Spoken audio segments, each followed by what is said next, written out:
certain people out there shouldn't be in certain roles because they're just f***ing idiots. Alright guys, another episode of The Flip Side back to schedule. Really excited for this episode. Yesterday everyone came over and we did an unboxing of our first ever sponsor, which is pretty cool. We got sponsored by CHISELL. That's it. They're like these jaw widening products. It was pretty cool. So we'll go ahead and show you that unboxing soon. But yeah, how's your week been, Krishn? Week's been good. Lots happened across the world, etc. over the week. But yeah, long week. You got US in riots over at the moment. You got there was people protesting in Bondi Beach today. So today's the 11th of January, 2021. So there were people protesting today. I saw in the news briefly about they were protesting in Bondi over the COVID vaccine. Lots happening. So there's always interesting things happening around the world. But US, man, what's going on over there? Oh my God. I think the US, that's pretty crazy. Like I saw the footage. It's insane. Like just a bunch of these rednecks were able to, like, I don't know if it were rednecks, but like a bunch of people were able to break into, what was it? It's not the White House, was it? It's the Capitol, the US Capitol. So I think it's in Washington. Yeah, like they were able to break in, like, dude, like insane. They carry guns and stuff. Like, dude, like if there's like a riot in America, it's bad because everyone has guns. Like it's gonna be bad. Like cops will die and everyone would die. There'll be like bloodshed everywhere. So like that's like one of the downsides of having all your people having guns, is that when something happens, there's going to be just so much bloodshed. Whereas like in Australia, if you know that if there is a riot, our police will be able to just take down that group of rioting people with their guns. But at the same time, the bad side is if we get like some dictator, we get some like Kim Jong-un becoming like freaking prime minister, we can't do. It's crazy to think, isn't it? Like you would never think of that to happen over here. That's only something that you'd say, yeah, that's only Americans. Like I don't want to put it down to like that just being Americans being incredibly patriotic, because you know everyone's patriotic in their own right, but Americans especially, they're just, I don't know, there's just something about them that they're just. Dude, Elon Musk is now one of the, I think is he the richest, or did Jeff Bezos overtake him again? Nah, he's confirmed the richest for now.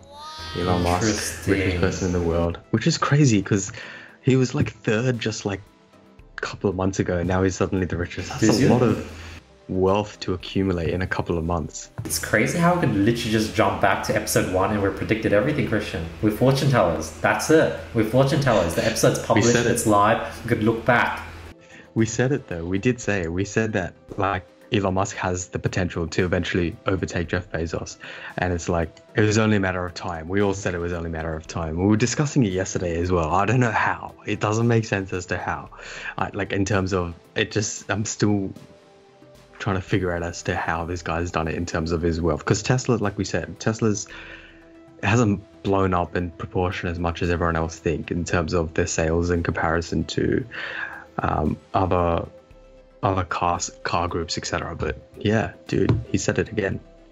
Yeah, exactly. Because like there's this TikTok that swayed me and Krishn, but the TikTok basically says Tesla's valuation is like this much, and the combination of Mercedes, BMW, Toyota, Honda, all these car brands is this much. It just doesn't make sense. Whereas the sales for these companies are all the way up here, and Tesla's doing like tiny amount of sales. It just literally fundamentally doesn't make sense, and he's just really hyped. That's crazy. Like the man, like we're Elon Musk fanboys. Like he somehow just got a bunch of fanboys. Like how the hell does some guy like freaking do that? It's crazy. So like to articulate it a little bit better in terms of what you're saying is Tesla's market share is a lot less in comparison to that of like Toyota, etc. Right? Toyota, Volkswagen, all the Germans and all the Japanese cars and American cars, etc. The sales dwindle in comparison.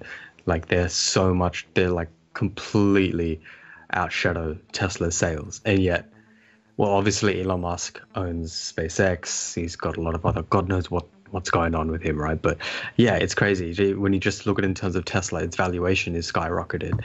market share is extremely low. Like it's crazy. But yeah, I'm a fanboy, bro. I like because he just doesn't care. He doesn't care. We've said it before. He just does what he wants. Nothing phases him. Dude, I'm just thinking about like people are just investing into him. Like when they buy a part of Tesla, they're investing into Elon Musk. So recently, I heard about these celebrities that create their own cryptocurrency. Like there's like, for example, like the Akoin coin or the Akoin currency. Yeah. So like, what if like I created the Andy coin? People can invest in me, get a piece of me, get a piece of my currency, and like, or I could just basically get one of my companies to go in public and do the same thing. But Elon Musk has created this crazy thing where like, imagine if like I had like studying.com, I had say some ecom brand, I had say some software company, I had some like sort of movie studio. Let's say I just put like one of my small ecom brands, IPO it. Everyone will buy into that IPO thinking that everything else is a part of it. Because I'm pretty sure people, I saw the comments, some people actually think that when they invest in Tesla, they're investing in the SpaceX, they're investing in the satellites, they're investing in the solar panels, but they're not. They're just investing in the car company. It's a common misconception, and that's what happens when you have a large figurehead like Elon Musk behind all these big companies that are doing big things. When you name association with Elon Musk, you immediately think Tesla, and that's what simple-minded people do. Like, all right, sweet, Tesla, let's buy Tesla, and immediately I own a chunk of Elon Musk. No, you don't. Like, you know what I mean? Like, yeah, it's crazy, isn't it? It's like small-minded mentality, but when you think about it, like, it's something that's traps a lot of people. It doesn't really make much sense. But going on the Akoin coin, that'll be funny. Like, I don't know how cryptocurrency works in the sense that if everyone is able to, like how would you go about making your own cryptocurrency? If you could make one, what would you call it? Because, like, the ones that are out right now, they got some sick names, like Ethereum, you got, obviously, Bitcoin, well, I don't know many others, Ripple, etc. But like, you got to think of something like that's cool, you know, like in terms of it fits. It's got to fit. Like Ethereum fits, Ripple fits. Tesseract, the Tesseract coin. Dude, when you hear those names, I just think of freaking space and like superheroes and shit. Like exactly. That's what it's supposed to do. Like that, in terms of its association, it's supposed to be like sort of out of this world. It's supposed to be this thing which you can't really physically acquire, and yet you've acquired it. I think that's why like these names are so like, I don't know. I really like the name Ethereum. Facebook has like Libra, the Libra coin. Yeah. So in terms of Facebook cryptocurrency as well, I don't know I really don't know how it works. I need to learn how it works. But the Akoin coin, that guy, bro. That guy's, I don't know. Dude, I heard that guy just disappeared and went to like Africa to help people or something. Yeah, like good on him for doing that, in the sense that it is obviously good of him to do it. But what's to say, he started trading on the globally. So, that's it. So he said he wanted to create the Akoin coin as a means of payment in a like he wanted to sort of create like a Wakanda in Kenya and build like a $6 billion futuristic city. That's what he wanted to do. Like that's just not gonna happen, Akoin. Like it ain't happening. I can't see. Oh wait, he's got a website. Dude, that's crazy. Like another thing I've been hearing more and more lately is like money is like numbers on a screen. Like money is literally just a piece of paper. Like with money, you can't eat it, you can't like get happy, you can't fill your stomach. Like money is just used for barter. So like these numbers, you could transform these numbers on a screen into like getting someone to wipe your ass. You could literally pay someone $50 to wipe your ass. It's literally digits on a screen. But when you let that $50 just sit in your bank account balance, it literally does nothing for you. So as you grow older and older, you start seeing how money is like worthless, like less and less. And there's people like Elon Musk just like crazy, just spending money, just doesn't give a shit about money, because money is like freaking, it's just digits on a screen. So you really want to sort of not use all your money, but like eventually I think you start, when you come from nothing, you start valuing money. Money is everything. You work hard to earn money, and then you become really protective of money. And when you get to that state, you plateau. You get stuck in that that 6-figure phase. But like to get to the next level, you need to start like not giving about money and just start spending money. And I'm starting to get there where I'm starting to just invest in things, invest in people, be less scared to spend money. And I think another thing is like the more scared of money you are, the harder it is to earn money. Like every time I've sort of let money go, it's always come back tenfold, strangely. It depends. I feel like it's quite circumstantial in terms of everyone has their own relationship with money in terms of how they use, spend, invest, save, etc. Right? So everyone is entitled to, as well as has their own mindsets and etc. with money. And it's one of those things where, yeah, when you think about it as like digits on a screen and it's there to be used, etc., and you should be using it, yeah, 100%. But I feel like some people, like for those people who are living on paycheck to paycheck, those digits on a screen mean the world to them, you know what I mean? So it's like, yeah, there's always the other side to it. But yeah, I see what you mean. It's like, I don't know, I can't see myself as a massive spender either. Like, I don't know what I'd spend my money on other than, I generally don't know what I'd spend my money on. I don't know.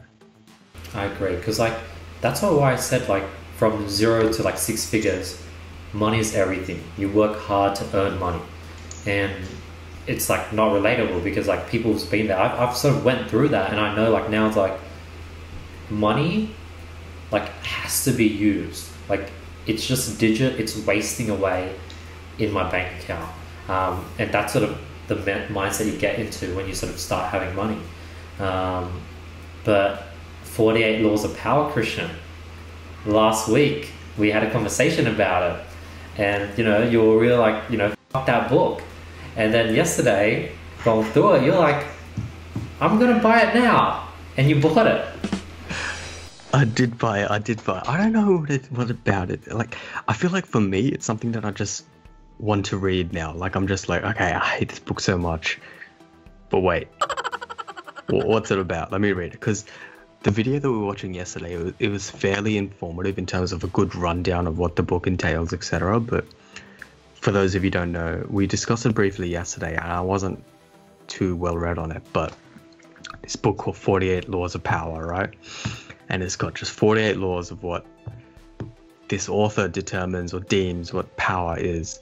And I like, if you read through some of them, they are completely barbaric and they are unbelievable. Like, any sane person reading would be like, what the f-? But it's easy to interpret something at face value without really digging into it and seeing what they're really meaning or the emphasis behind it or the story behind it. So when I was reading a little bit of it yesterday or watching that video, etc., and the explanation behind it, the examples that they gave were like in like the modern history era with like the French and like the English and the Spanish people, etc. All these like leaders that you'd hear of back in the day, etc. I don't know much about my modern, ancient, whatever history, but it's like the stuff that they went through, and it's like it's not really applicable today, given that the social hierarchy isn't in terms of like a king and queen and like a etc. social standing. It's more so just doing whatever. There are like certain societies which do operate in that monarchy sort of hierarchy, but the examples that I gave were quite like, yeah, modern history, but it was still interesting. Like,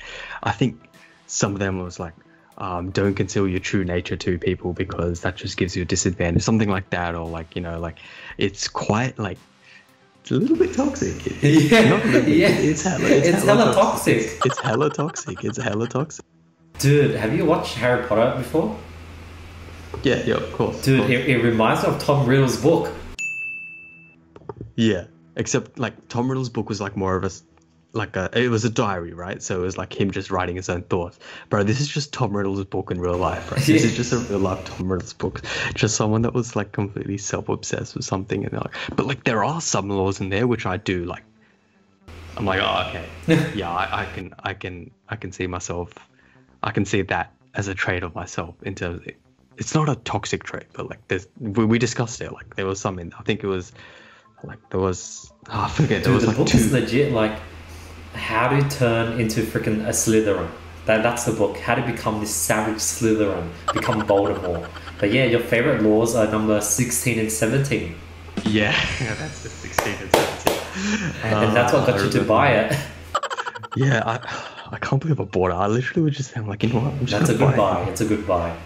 It is a good buy, but I'm keen to get it and just like because it's not one of those books that you have to like sit down and read the whole thing. You can just like read different laws or whatever. Like it's a concise version of the book. But yeah, I'm very intrigued. 48 Laws of Power, bro. 40. It's a book for We'll title it the Slytherin book. It's Tom Riddle's diary. Alright, let's quickly pause for a sponsored segment. I just want to let you guys know we got sponsored by this amazing company called CHISELL. Here's the sponsor and unboxing of the product. Yep, so I'm not gonna lie, the boxing is pretty nice, guys. It's really nice packaging, CHISELL. The back says what it contains. It's a 2.0 light bite. Two sugars has high resistance. It's got a carry case as well in it and a user manual, of course. CHISELL is a revolutionary chewable exercise tool. Don't chew with a circular motion like you would with food, simply in an up and down motion. So up, down, up, down. Like you said, designed to improve your jawline. And they've got a good warranty. If it is to break, just email them and you'll get a new pair. Yeah. So that's good on their part. Now, if someone wants to purchase the CHISELL product, where would they go? Go to CHISELL. They're our first sponsor. Really appreciate it. If someone else wants to sponsor the podcast, send in your product. We'll go ahead and do a review of it. We'll go ahead and sell it to you guys. And yeah, thank you for the sponsor. Straight into the episode. Dude, another thing I've been thinking about, so I watched the movie Soul. Amazing Disney movie. It's pretty crazy. It's like a deep movie where, dude, I feel like I might want to actually go ahead and revisit all the old Pixar movies because I swear like they have much deeper meanings. Because I remember when I watched Toy Story, it was just like a bunch of toys running around. I didn't understand it at all. But you watch it at an older age, it's a story about sort of this boy that's outgrowing his toys, and the toys are feeling neglected. They love him, but at the same time they want to hang out with him, but in order to love him they have to let him go. It's like a deep story. But watching Soul, I was like, holy shit, this is basically, the main concept is just really enjoying life, enjoying the warm sun rays, enjoying the nice breeze that blows by, enjoying the fact that we have shelter on our shoulder, and the fact that I have these beautiful plants and these cool fishes to stare at, and it's just enjoying life and just like, this is life. Like, yeah, there's nothing more. Like, every time you get to that next level, life stays the same, and you think life is going to change, but it doesn't. It just stays the same. Like, life now compared to like 2 years ago, not much has changed. It's still pretty much the same. Yes, no, I actually travel just as much. I didn't travel more than 2 years ago. Maybe when I didn't have money, like 4 years ago, I didn't travel much at all. But it's pretty much, life is pretty much the same when you sort of get to, a certain point. Yeah, but that's sort of what Soul was about. I think a lot of the older Disney movies, especially, everyone just discounts it, or Disney and Pixar, I think, yeah, mainly those. There's a lot of meaning behind them, like in terms of, like when you're right, when you see it at a young age, you're just like, it seems cool, it's something to entertain the kids, etc. But like Toy Story especially, I think it's like the guy gets too old for his toys, and the toys feel out of place because they've lost like the one guy that cared for them, or aside from the fact that there was like a villain, etc. But it's like there's a lot of like deeper meaning behind it. I think it is important for that to be taught as well to like a lot of the children, etc. I think that's the reason why it is a Disney movie. That's why it slaps, But yeah, I haven't seen a Disney movie in ages, dude. I don't remember the last one.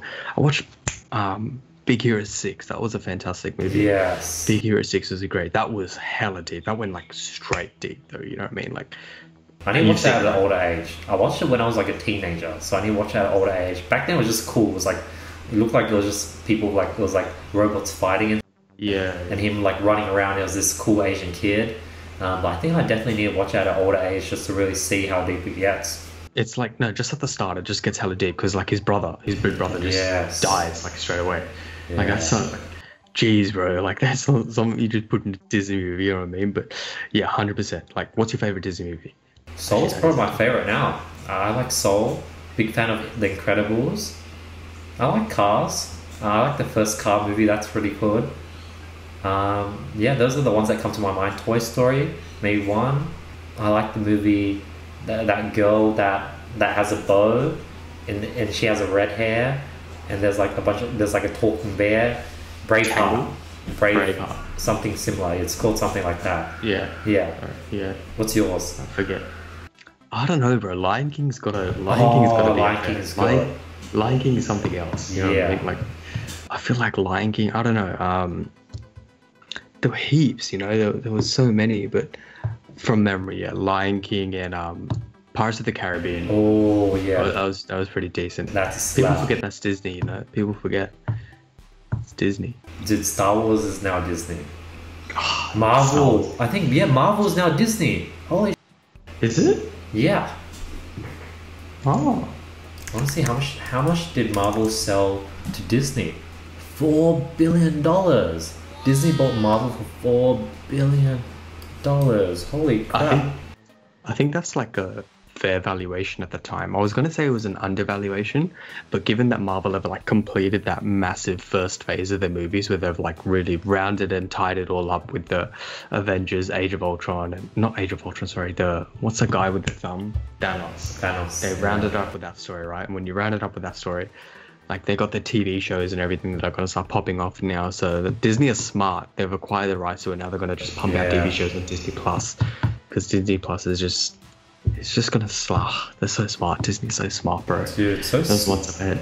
It's so sad that Marvel is like, since COVID, they haven't released the movie. Like, it's due. A new Marvel movie should have been due a few months ago.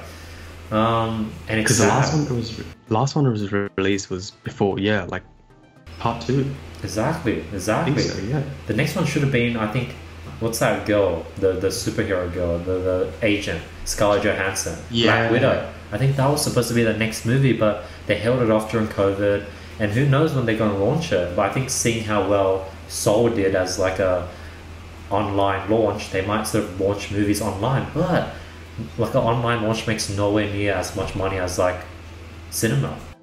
Yeah, nowhere near. And it's crazy because Marvel makes so much money from the movies online. It's like a Marvel movie releases, no matter how bad or good it is, it's immediately a box office hit, you know what I mean? So for them, it's in their best interest to release it on the movies, because Wonder Woman, they just released a new Wonder Woman movie, and like it was released on like HBO or something, and like the cinema owners were like going crazy because like that's not fair on them and everything. And it's like, it's crazy, isn't it, that industry is impacted so hard. Dude, I'm looking at the gross numbers. Endgame grossed 2.7 billion.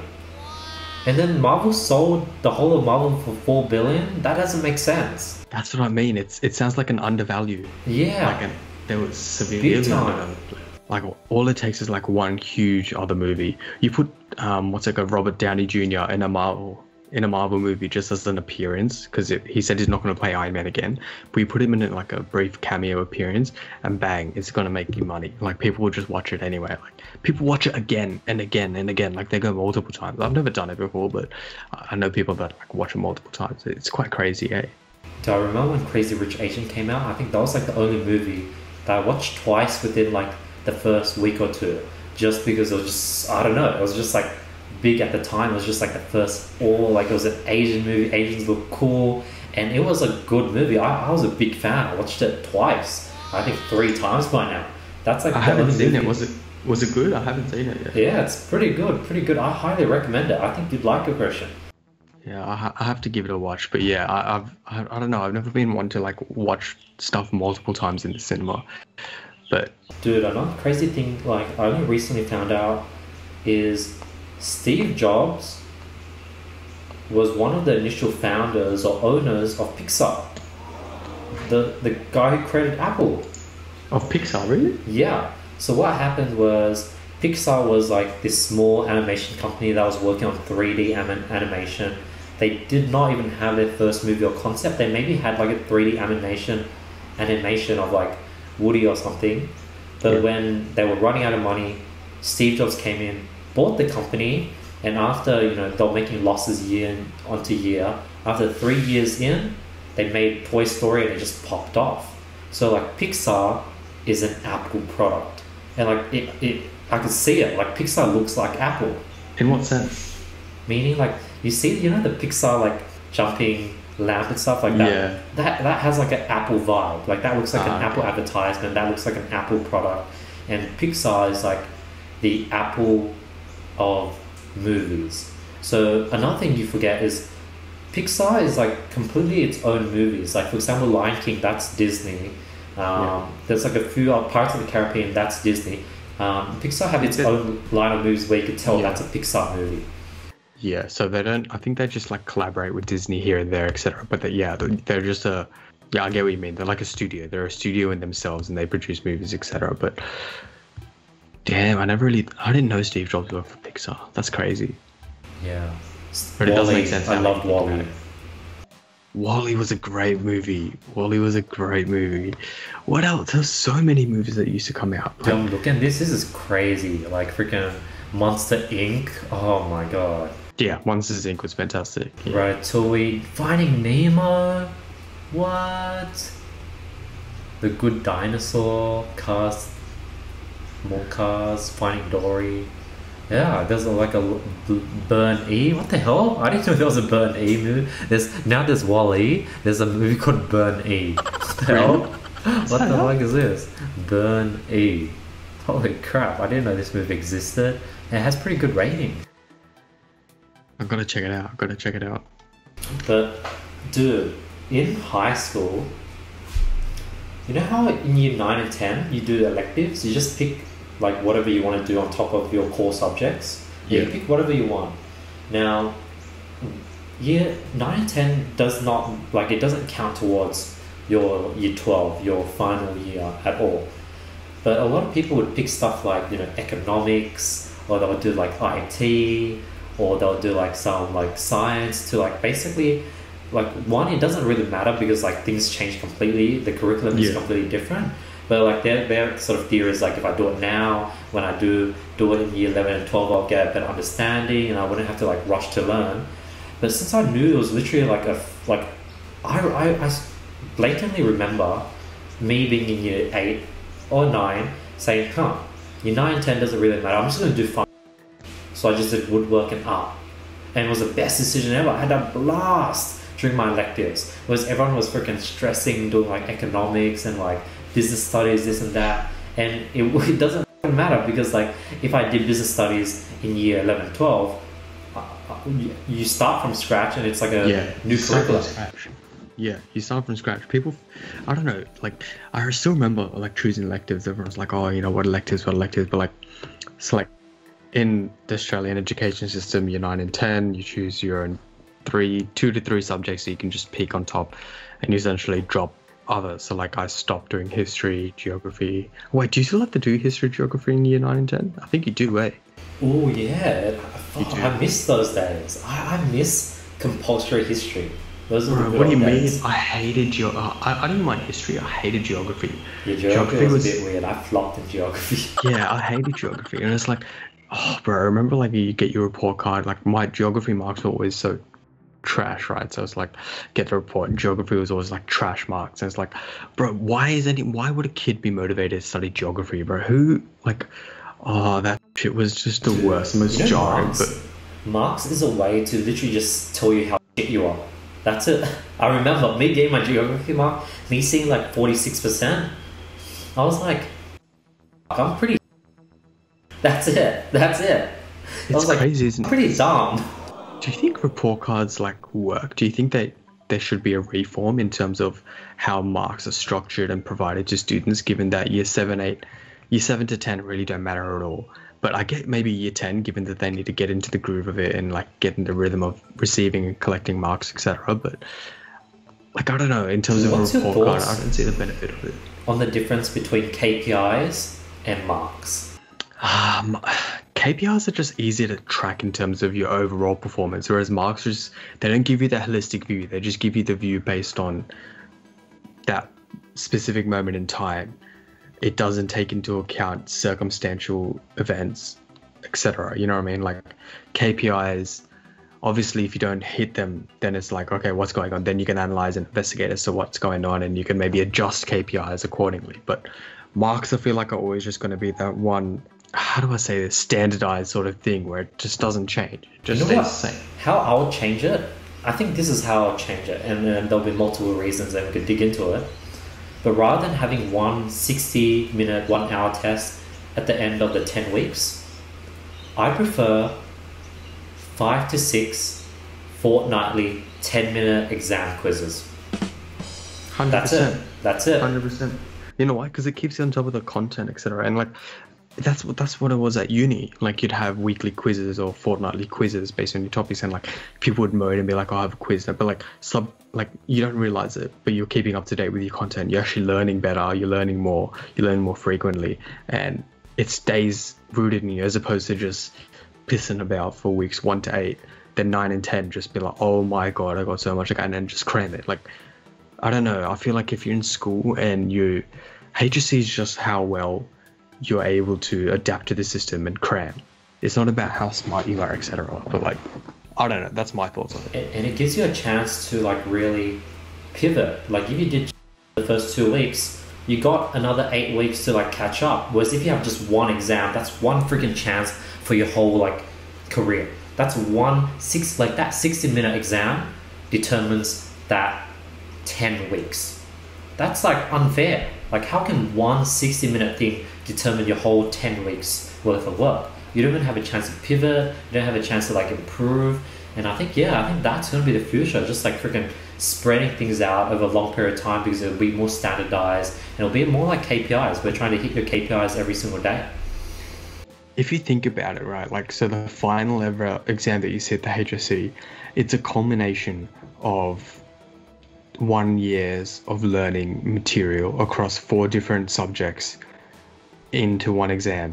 And obviously, you know, the exam's going to have X amount of questions or X amount of marks from this topic and that topic and that topic. But like, I read somewhere like you can never be 100% fully prepared for an exam. Like there's always something that you don't really technically know. You could brush over something and be like, "Oh, that's such a minor detail, I don't think I know it," and it could come up. Yes, like not everyone's like going to be 100% prepared for an exam, as opposed to, I don't know, that's why I preferred uni a lot more, because you're forced to stay on top of it. You're forced to keep on top of the ball. I don't know. I just didn't enjoy that one exam. It was shocking. Dude, I was thinking about it this afternoon. By the way, I'm going through a content detox. Doing pretty okay. I survived today and I napped a lot. But one of the ideas that came to my mind is, you know how everything's supply and demand? Like, what if the government was like, "Hey, primary and high school teachers, if you're a primary teacher, you get paid $100,000. If you're a high school teacher, you get paid $150,000. If you're a professor, you get paid $200,000. If they did that, through supply and demand, literally only people with like 99 ATAR would be able to get into teaching through supply and demand. And literally, if you have really good teachers, everything is going to change. Because like I was listening, like for example, when you question a teacher, like why do you like carry the number over and you jump it, they're just like, "No, it's just a rule, follow it." It's like a meme on TikTok, like girls when they graduate high school, and there's like 2 paths, nursing or teaching. And like it's like a meme. Like if you're not smart, you do teaching, which is ironic, because now you have not smart people teaching other people to not be smart. 100% agree. But like, look, as much as we both hate to categorize people on their intellect based on their ATAR marks, etc., or the final year of school's marks, it obviously doesn't determine as to how intelligent a person is. However, in saying that, you get some real duds, you get some absolute idiots that graduate with like a 78 or 68, which is like, it's like out of 99, right? So 60 out of 99, which is like shocking, right? So like, Krishn, do you for think, them, you know how law is like known as like that job where you make a ton of money, but let's say in the next 20 years, a lawyer will go from making on average 150,000 all the way down to like 60,000 just because there's so many lawyers. Do you think law will still be a prestigious degree in 20 years? it's hard to say, because the people that determine because the government essentially determines the pay of teachers, whereas lawyers, it's privatized, right? It's all private firms operating, and they study and specialize in specific aspects of each law. And there's so many laws in Australia, right? Animal law, criminal law, family law, corporate law, tax law, which goes under corporate, etc., right? But there's so many different laws, so many different specialized Asians. Not everyone's able to do it. I think that's a little bit different. I don't think it could be, but in terms of in terms of thinking about a supply and demand, yeah, I get it. But teaching is kind of like you're either primary or secondary. That's it. You only have two options. Whereas that's why law's a bit more highly regarded, because you actually have to either specialize or you're working in very broad areas. I don't think so. Because I'd love to really I think in Vietnam, teachers were regarded as doctors. Like, it was prestigious to be a teacher. Now obviously that's faded over time, but I swear you can somehow with good marketing and propaganda and the right wages turn teachers into this professor, this psychologist, this person that understands and analyzes students, this therapist, this person that's able to really teach 30 individual students in one go. That's possible to really see, reshape how people see teachers, and I think that might be needed to really change the education space. But at the same time, who cares? 100% though, the education space needs to be reshaped massively in terms of the amount of respect that teachers deserve, because you're right, I think in the future going forward, it will be a thing where the psychological background checks on each teacher will need to be conducted before they're able to be deemed fit to teach a class of 15, 16-year-olds, a group of 15, 16-year-olds, or prepubescent teenagers. And you're right, they're not given the credit they deserve in terms of there needs to be I don't know, it needs to be subsidized in the sense that you need to be have a little bit of smarts being a teacher, because some teachers, they're really passionate about it at the level they do understand. Like you said, they understand the math laws, they understand everything. Some other teachers could just be oh yeah, don't worry about it, it's just a law. But just think about substitute teachers that just bounce to school. Those guys are duds. Those guys just teach your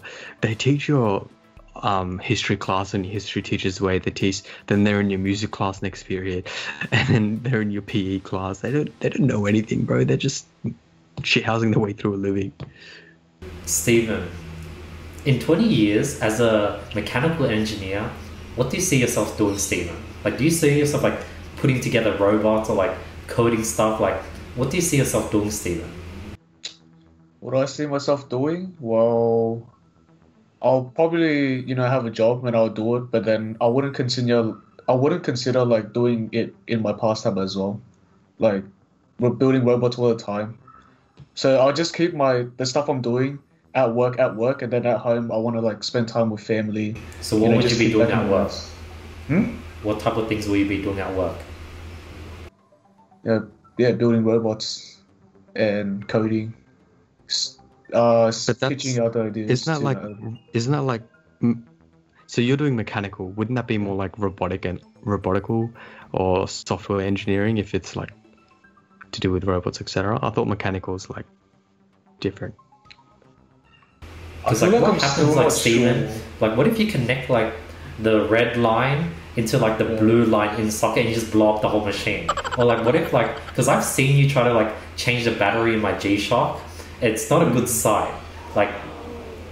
You're gonna have to change a lot to build robots. What's your thoughts on that, Stephen?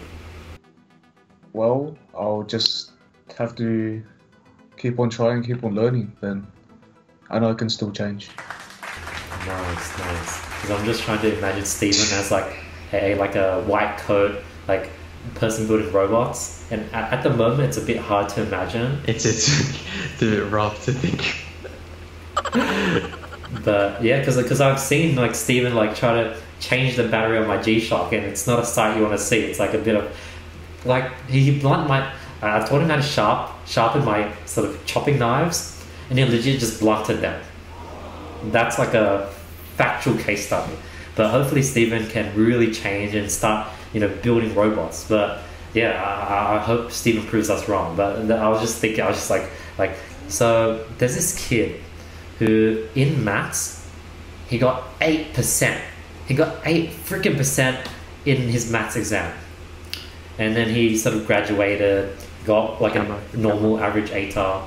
And then I don't know what he did as a trade, but maybe he did he learned a trade or something. And now I find out he's freaking a math teacher. He's teaching maths. And I'm that's really, really ironic.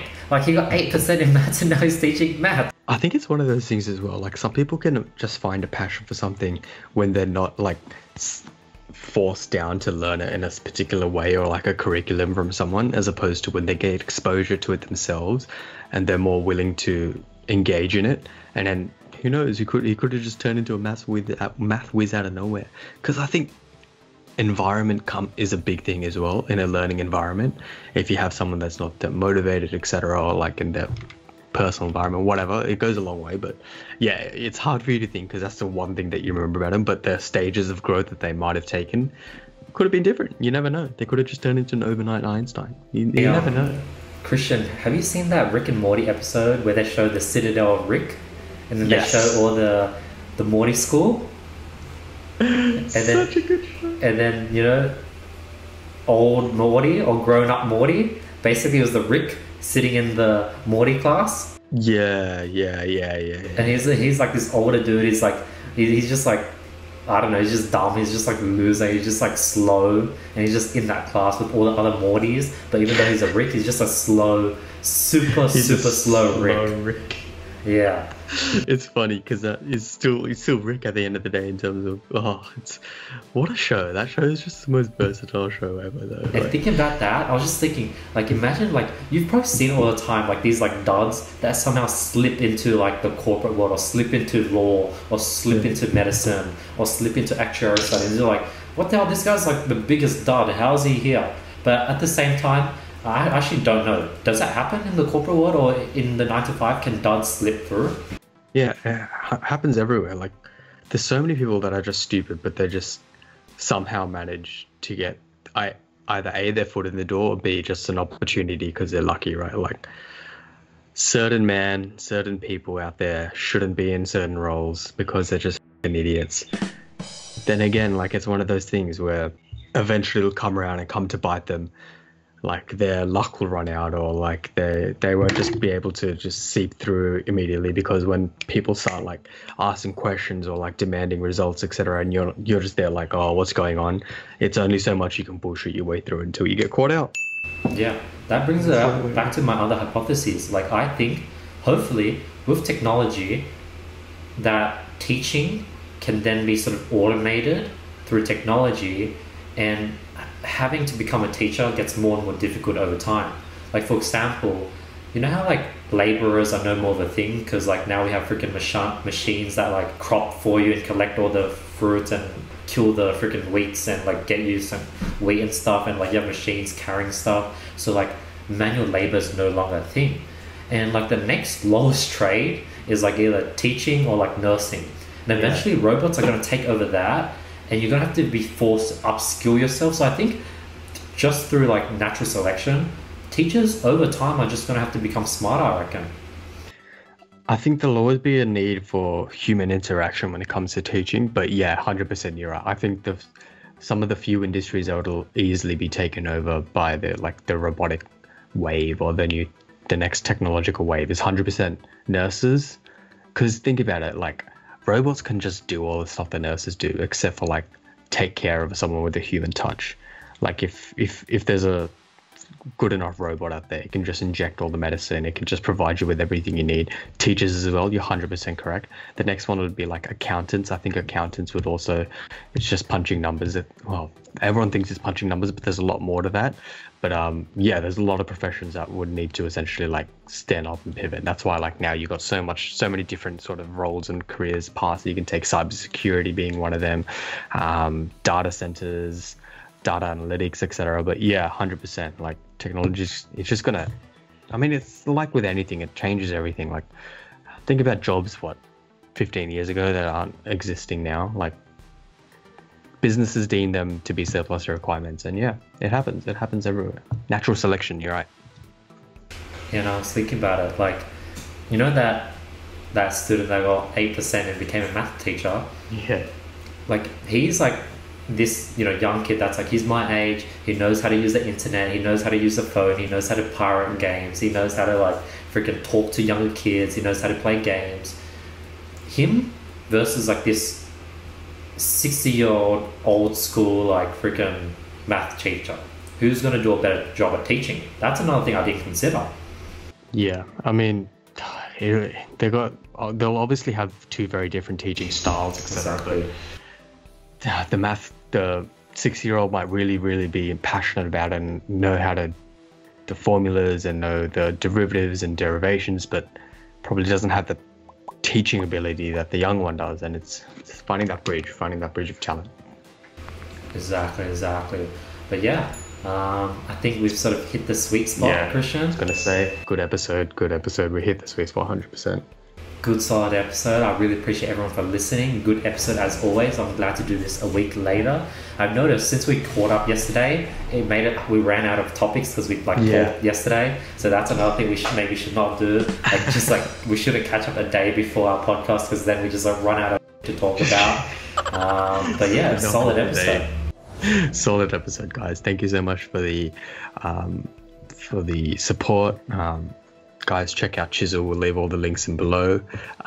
Check them out. They're a great product. I have mine right here. I was using it today during work.